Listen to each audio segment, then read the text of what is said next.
जय हिंद साथियों, आप सभी का स्वागत है। आज की इस क्लास में आज हम बात करने वाले हैं क्लास 12th की हिस्ट्री की 2025 के बारे में, जो हमने आज शुरुआत कर रहे हैं। दोस्तों क्या है कि हिस्ट्री के अध्याय 2 के बारे में बात करेंगे। राजा, किसान और नगर, आज जो हमारा चैप्टर चल रहा है उसके बारे में बहुत ही अच्छी तरीके से चर्चा करने वाले हैं, तो आप हमारे साथ बने रहिए। आज हम शुरुआत करने जा रहे हैं किसके बारे में दोस्तों? राजा, किसान तथा नगर के बारे में।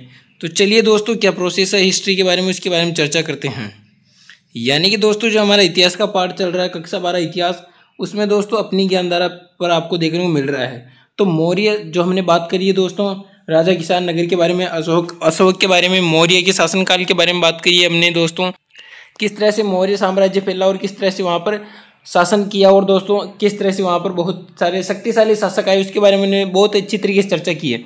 तो आज हम शुरुआत करने जा रहे हैं फिर से मौर्य साम्राज्य के बारे में शुरुआत करेंगे, तो बने रहे हमारे साथ रेगुलर। तो क्या है कि दोस्तों मौर्य साम्राज्य का प्रशासन कैसा था, वहाँ की प्रशासन व्यवस्था किस तरह से थी, उसके बारे में चर्चा करते हैं।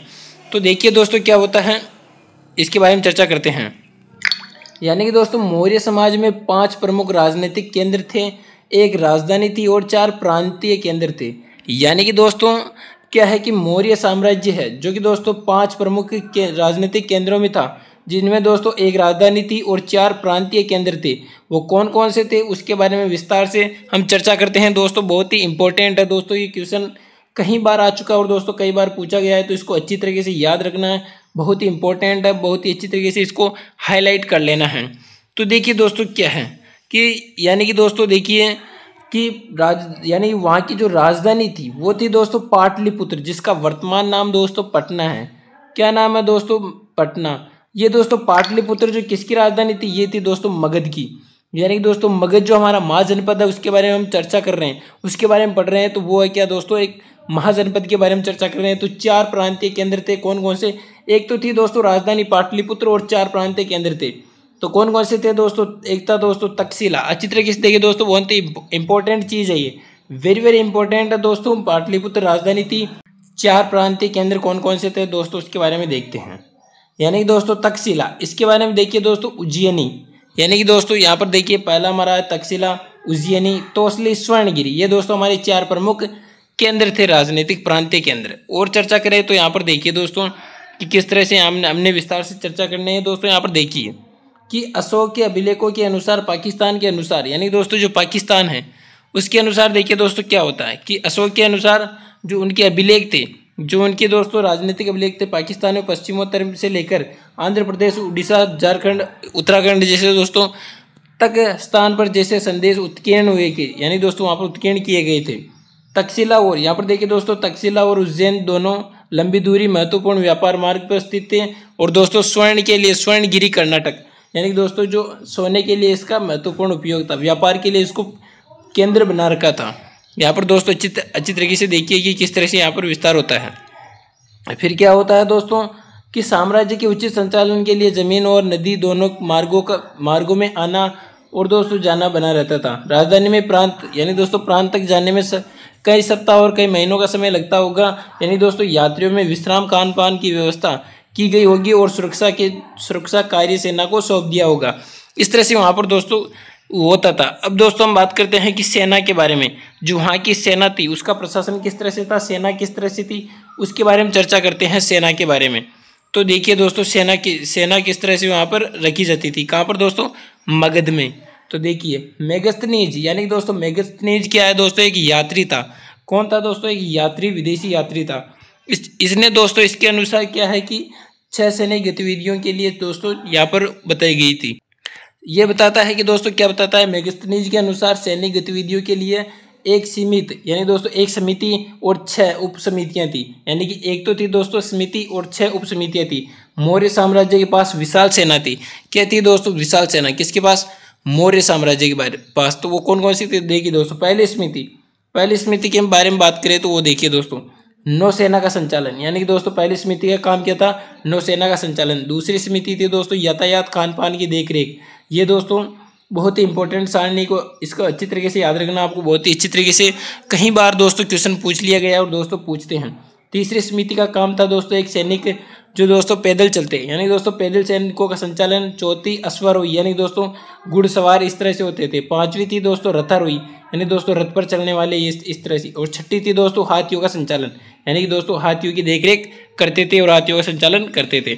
उसी तरीके से देखिए दोस्तों क्या होता है कि अब अन्य समितियां, यानी दोस्तों अन्य उप समितियां, इनका क्या काम है दोस्तों, उपकरण को ढोने के लिए बैलगाड़ी का प्रबंध करना, यानी दोस्तों जो उपकरण थे उनको ढोने के लिए ले जाने के लिए बैलगाड़ी का प्रबंध करना, सैनिकों के लिए भोजन की व्यवस्था करना, जानवरों के लिए चारे की व्यवस्था करना, सैनिकों की देखभाल, सेवकों की नियुक्ति, इस तरह से वहाँ पर कार्य होते थे। उसी तरह से देखिए दोस्तों मौर्य साम्राज्य का महत्व, मौर्य साम्राज्य का क्या महत्व है इसके बारे में चर्चा करते हैं कि मौर्य साम्राज्य का क्या महत्व था। तो देखिए दोस्तों मौर्य साम्राज्य के महत्व के बारे में अच्छी तरीके से चर्चा करते हैं। देखिए क्या होता है कि दोस्तों 19वीं सदी में जब इतिहासकारों ने भारत के आरंभिक इतिहास में लिखना शुरू किया तो मौर्य साम्राज्य इतिहास का प्रमुख काल माना जाता है, क्योंकि दोस्तों पहली बार चंद्रगुप्त मौर्य द्वारा एक अखंड भारत बनाया गया था। यानी दोस्तों अखंड भारत मौर्य चंद्रगुप्त मौर्य द्वारा बनाया गया था। मूर्तिकला मौर्य, यानी दोस्तों मौर्य काल में मूर्तिकला सराहनीय रही है और मौर्य काल के शासकों ने अपने नाम के आगे बड़ी बड़ी उपाधियां नहीं जोड़ी है, यानी दोस्तों उन्होंने दिखावा नहीं किया था। इतिहासकारों ने अशोक को एक महान शासक, यानी दोस्तों महान सम्राट माना। राष्ट्रवादी इतिहासकारों के लिए अशोक एक प्रेरणा स्रोत बन गया, यानी दोस्तों अशोक ऐसा शासक था जो सबके लिए प्रेरणा स्रोत था। मौर्य साम्राज्य मात्र 150 वर्ष तक ही चल पाया, लेकिन भारतीय इतिहास में सबसे महत्वपूर्ण माना जाता है और दोस्तों अहम योगदान माना जाता है मौर्य साम्राज्य का। अब देखिए दोस्तों क्या होता है कि राजधर्म और नवीन सिद्धांत। अब ये राजधर्म और नवीन सिद्धांत क्या है इसके बारे में अच्छी तरीके से चर्चा करते हैं। देखिए दोस्तों राजधर्म और नवीन सिद्धांत के बारे में तो क्या है कि दोस्तों दक्षिण के राजा तथा सरदार, यानी दोस्तों दक्षिण के राजा और तथा सरदार, भारत के दक्षिण में कुछ सरदारियों का उदय हुआ, जैसे दोस्तों तमिलकम, तमिलनाडु, आंध्र प्रदेश, केरल। ये दोस्तों ये सरदारियां हैं दोस्तों। तमिलकम क्षेत्र में चोल, चेर, पांडे जैसे दोस्तों सरदारी अस्तित्व में आए और दोस्तों ये राज्य में काफ़ी समृद्ध थे। इनके बारे में दोस्तों कई बार पूछ लिया जाता है, इसलिए इनको भी आपको अच्छी तरीके से याद रखना है। उसी तरह से यहाँ पर आप देख सकते हो कि ये जो हमने वंश के बारे में बात की, चेल, चोर, पांडे, ये दोस्तों यहाँ का साम्राज्य जो इनका स्थान है ये था दोस्तों दक्षिण क्षेत्र के, ये यहाँ पर शासन किया करते थे। अब सरदार और सरदारी क्या है दोस्तों इसके बारे में अच्छी तरीके से थोड़ी जानकारी बता देते हैं कि सरदार एक विशाल व्यक्ति होता था जिसके पास वंशानुगत भी हो सकता था और नहीं भी हो सकता, यानी दोस्तों वंशक्रम भी हो सकता था और नहीं भी हो सकता था। उसके समर्थक के खानदान लोग होते थे। सरदार के कार्यों, यानी दोस्तों सरदार के कार्यों के रूप में अनुष्ठान का संचालन, युद्ध के समय नेतृत्व करना, विवादों को सुलझाना, मध्यस्थता की भूमिका निभाना शामिल होते थे।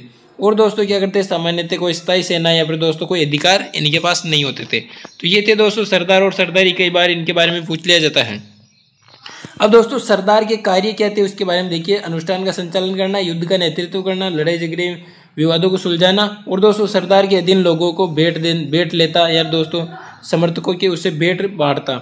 सरदार में कोई स्थायी सेना नहीं होती, अधिकार नहीं होते। इन राज्यों में, यानी दोस्तों इन राज्यों के बारे में जानकारी प्राचीनतम तमिल संगम ग्रंथ से मिलती है दोस्तों में। इन ग्रंथों में सरदारों के बारे में विवरण मिलता है।